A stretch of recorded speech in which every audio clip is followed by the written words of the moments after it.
You must have installed OpenCV for Python at some point. Pip install OpenCV Python? Ever wonder how it's made? Let's find out today. Hey there, welcome to LearnOpenCV. In this video, we will build a Python package and upload it to PyPi. Earlier this year, we published a blog post on creating an automated image annotation tool. Now, we will take that code and turn it into a pip installable package. Clone the PyOpenAnnotate repo from GitHub and follow along with us. PyOpenAnnotate follows the source directory layout. This layout is good for automatic discovery of packages. Another type of layout is the flat layout, which is useful to run code interactively with the project. Now, to build the Python package, some files are necessary.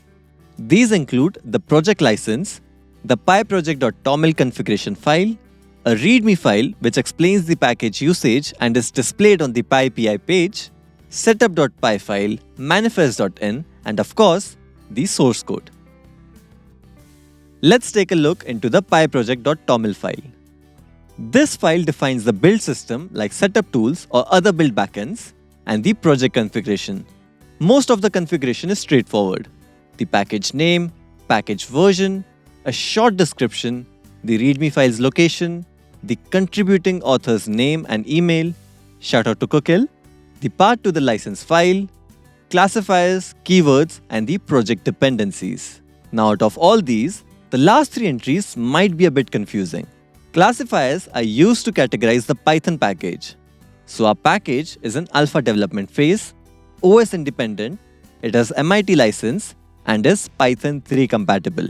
Here is the complete list of all the classifiers. Keywords store metadata. Classifiers are predefined by PyPi, whereas keywords are user-specified. Dependencies specify which Python packages my package depends on. For instance, when you install OpenCV, NumPy is automatically installed on your system.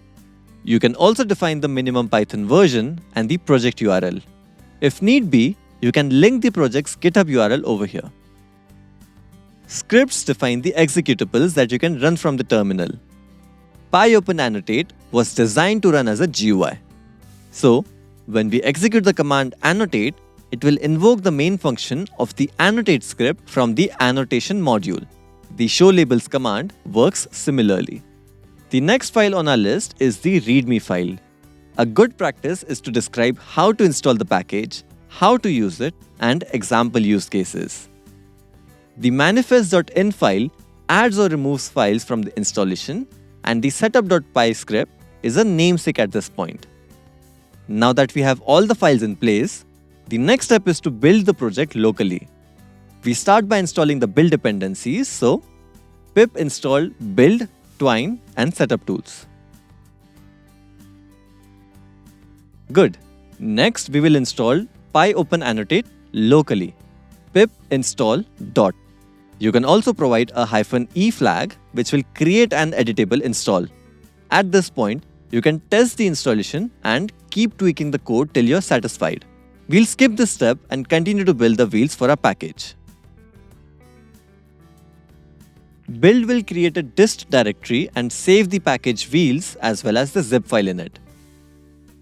Finally, use twine to upload the contents of the dist directory to PyPi and deploy a Python package for the world to use. Enter your PyPi credentials over here. Test out the package in a new Python environment. So that's how you package a Python library and upload it to PyPi.